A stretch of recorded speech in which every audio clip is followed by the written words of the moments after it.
Si DILG Secretary John Vic Rimulya. Secretary John Vic, magandang morning! Si Katonying po at saka si Ka Jerry. Magandang morning, Katonying. Magandang morning, Ka Jerry. Apo, yung bang hawak mo ang beer na yun, talagang bawal na ba talaga yun? At kaya nyo ba talagang i-implement yun, Secretary? Well, gagawin namin na lahat. Kasama namin ng mga polis, kasama namin ng mga barangay tanod, kasama ng mga barangay captain. Magbabawal na talaga namin ng inuman sa lansangan. Pero siguro magkaroon ng parameters. Halimbawa, marami pong mga tindahan, yung parang sari-sari store, na may mga upuan lang sa harap eh. Oo. Mahilig talaga aling floor. Dalawang grande nga yan. Tapos Meron pa bang ganun? Grande? Luman-luma na yung commercial ko. Opo. Bawal na rin yun. Kasi nagkakaroon rin ng harassment basta ganyan eh. Oo. Ay, yung mapapadaan ka tapos Papaswitan ka. tapos Sisipulan ka. sasabihan na eto, tatagayan ka tapos ayaw mo uminom. Tapos kung lalaki, sabihin tagay, kung ayaw, gugulpihin. Oo, yun. Ganun. Babae. Mangingikil. Diba? Pag babae. Binabastos naman. Oo, yun. Parang mga eksena sa pelikula. Puro eksena sa pelikula yun. I imagine ko, Secretary John Vic. Pero sa totoong buhay, nangyayari po yan. Nangyayari eh. Nangyayari talaga yan. At karamihan ng sexual harassment, nangyayari sa ganyang paraan. Yung mga nagiinuman sa kalye, susutod ng babae. Oo. Tapos kung hindi sila pansinin, talagang lalapitan nila, lasing na. So, hindi banayag ang mga tao umuwi. Basta nakikita kayo mga tao, may makita sila mga nagiinuman sa kalye. Kaya mabuti lang, pwede naman mag-inuman eh. Sa loob na lang nasangan nyo. Doon na lang, di ba? Sa loob ng bakuran ninyo, di ba? Kung may bakuran kayo sa loob. Oo. So ito'y hindi lang sa mga minor de edad, Secretary. Ay, lahat. Like, kahit kayong dalawa, kung mag-inuman kayo sa kalye, huli ko kayo. Maswerte kayo dahil hindi kami umiinom. Yun. Napakaswerte. You are talking to the right person. Opo. Secretary, alam nyo, nung pinapanood namin kayo kahapon tungkol sa mga, may binabanggit kayo mga batas. Isip-isipin nyo, may batas pala at forever nang nandidiyan. Apparently, hindi po ipinatutupad. Hindi pinatutupad. At walang pakialam. Walang pakialam yung mga tao. So, kailangan itupad na natin yan. Kasi, alam nyo, magaling na yung police natin. Mataas ang trust rating nila. But we have to bring it even higher to make the street safer. Kasi, sa dulo ng lahat, ang experience ng crime naman, yung paglabas mo ng bahay. Bihira na yung akyat bahay gang ngayon eh. Pero pag nasa labas ka, you don't feel safe kasi nga may mga tao sa lansangan na paloko-loko. Lalo na yung mga gang-gang na yan, mga rugby boys.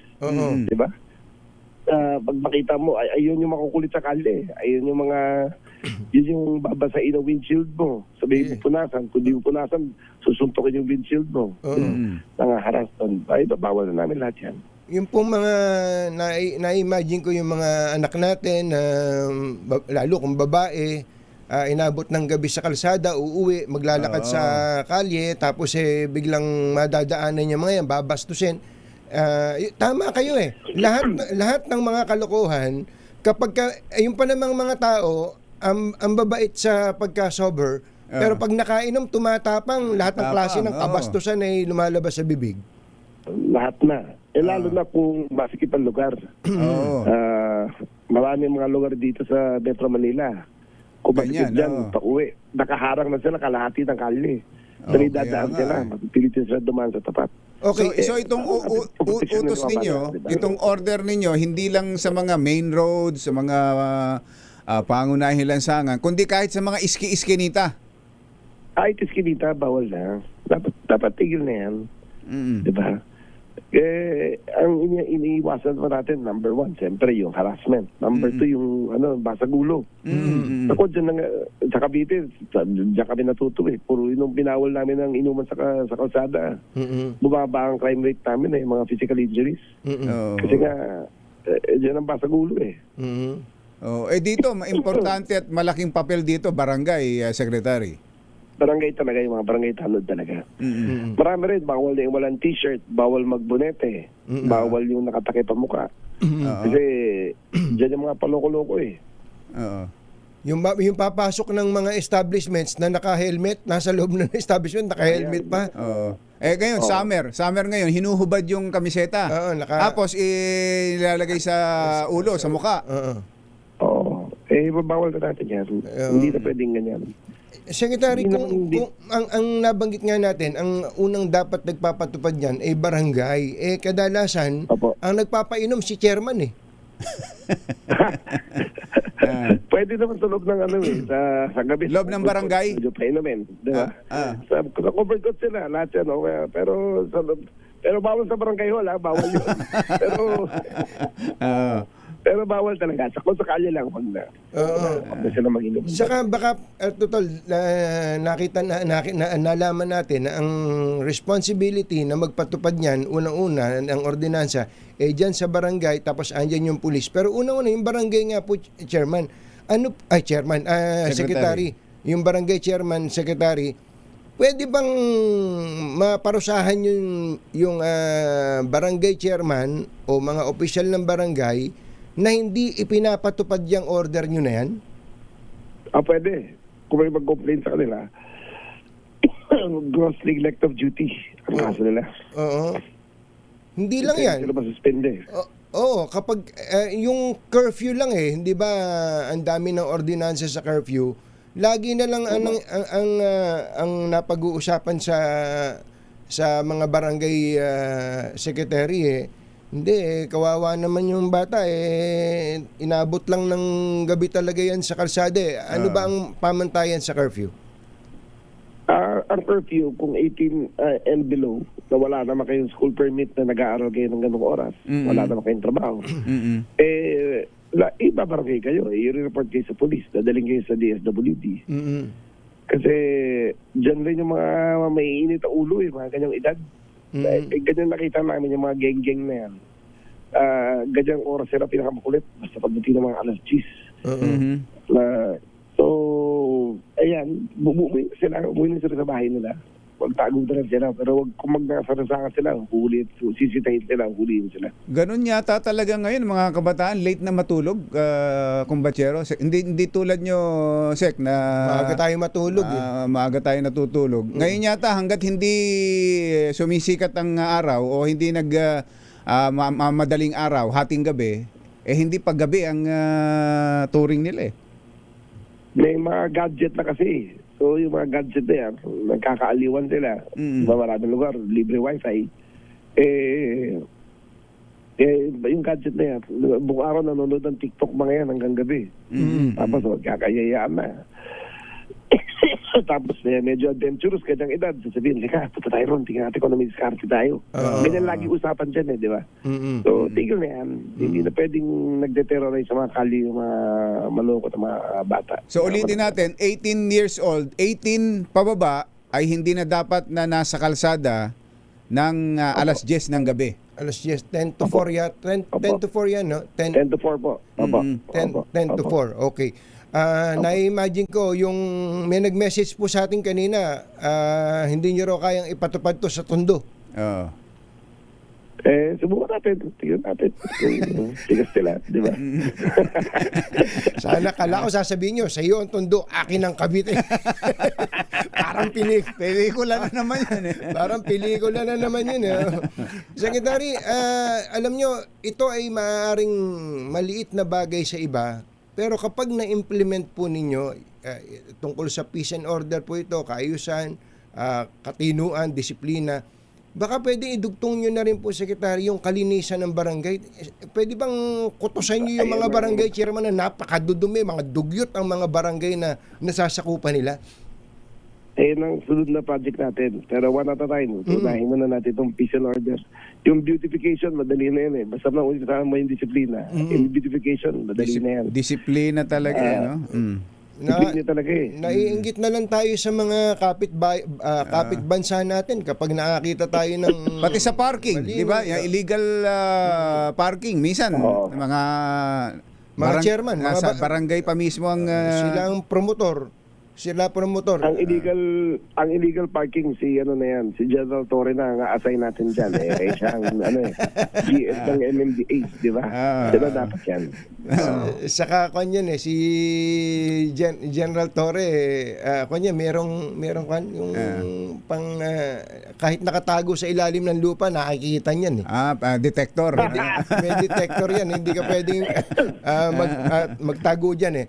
Okay, Secretary, isa pa, meron pong report sa amin na nakarating ngayon lang na meron daw pong ilang mga LGU na nagpapatupad ng cap sa pagbili ng mga produktong petrolyo sa nasasakupan nila. Yuel, ang sinasite daw order ng DILG. Meron ba kayong ganong order?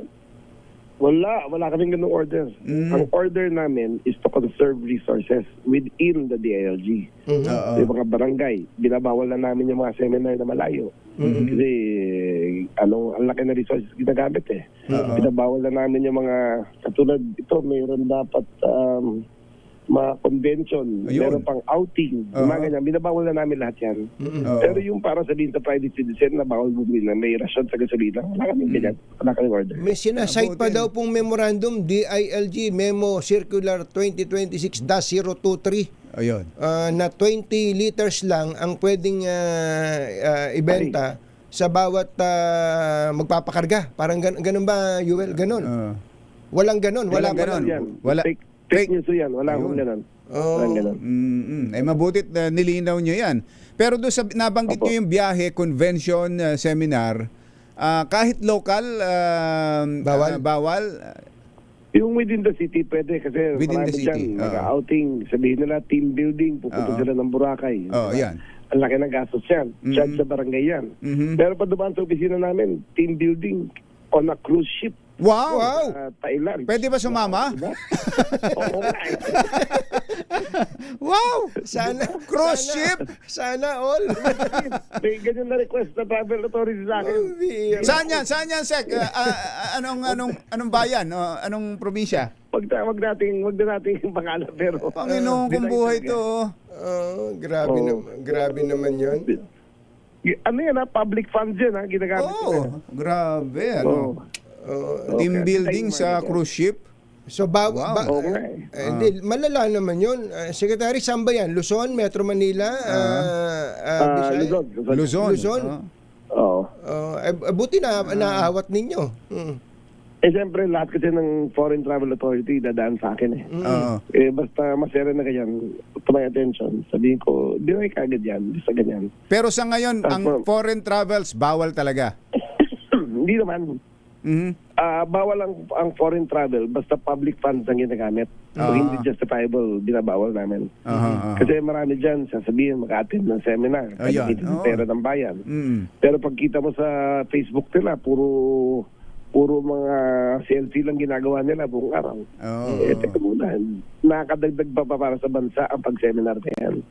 Kung puro selfie lang gagawin, huwag naman, di ba? Kawawa naman yung taong bayan. Paano yung nakabook na sa cruise? Yung cruise ship na yun, nakabook na, baka bayad na yun. Non-refundable daw yun. Non-refundable po yan Pasensyahan na lang kami, di ba? Notice explain sila kasi excessive,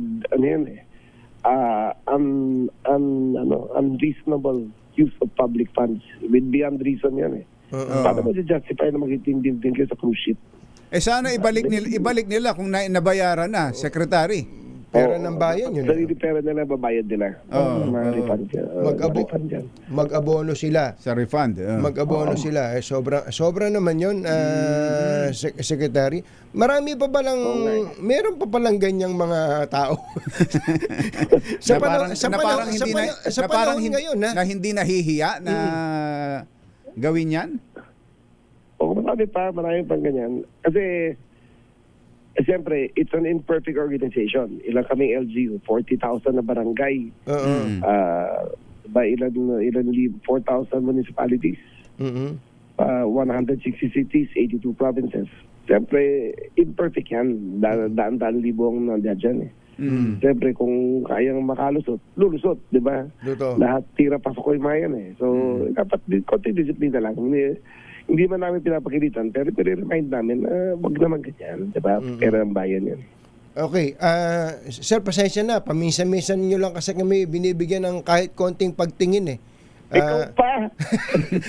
Eto pa, yung ano ba nangyari dun sa, nakarating na ba sa inyo yung report tungkol dun sa tanker na nag-ipon ng, yun doon sa Quezon City Combachero, na 10,000, 20. 20,000 liters. Aba, Gumawa na ng gumawa na fuel sarili tank niyang, depo, may Depo. depo na yata siya doon sa sa barangay. bakuran niya. Sa bakuran niya. Ano bang guidance yun ron sa local government saka sa Bureau of Fire? Sa police? Hindi naman bawal yan. Mm. Hindi naman bawal yan. Mm. Kung normal trade of commerce, hindi bawal yan. 20,000 liters, maliit lang yan eh. Oo. Yung bawal talaga yung nag-hoarding. Yung mga nakikita natin 1 million liters Mm. na maraming ganyan eh. Maraming mga depot dyan, bandang Batangas, Mm. bandang... Pero residential, sec eh. Sa residential. Residential, bawal yun. Bawal Oo, talaga. eh. Kasi may danger yan eh. Oo. May danger sa... Lalo na ang gasoline. Ang gasoline, basta above ground, dapat limited ang storage niya. Dapat on transport lang. Ang diesel, pwedeng above ground. Pero ang gasoline, dapat below ground ang storage niya. Bawal siya yung... Maliban kung 6 inches thick yung nila, 6 or 8 inches ba? Yung container. May nakita natin malalaking dipo. Ang kakapal ng bakal naman yan eh. Oo. Pero ang gasoline kasi highly flammable, yung highly volatile, kaya bawal Tama. yan above ground. At least Dapat below ground. kabisado nyo mga specs ha. Para engineer ka ba? Dati nag-dealer talaga ako trabaho. Kaya alam ko Nag-hoarding pala kayo dati.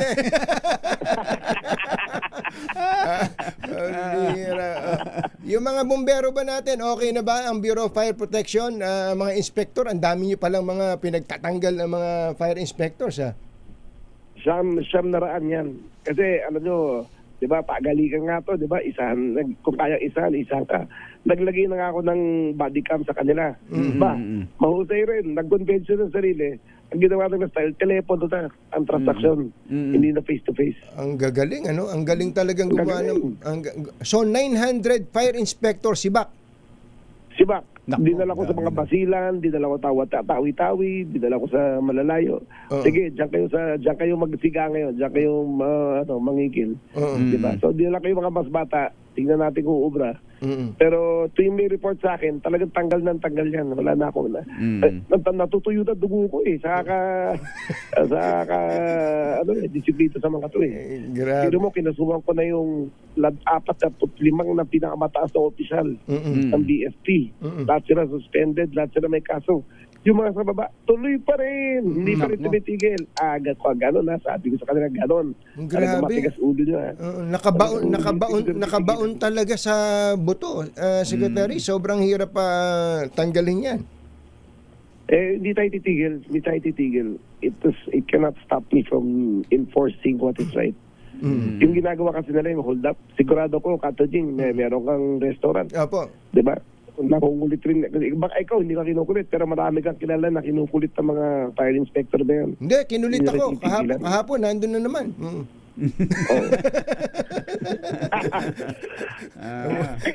Subukan lang nilang hingan ako. Sabihin ko, si Yan. Secretary hingan ninyo. Secretary, salamat po sa inyo.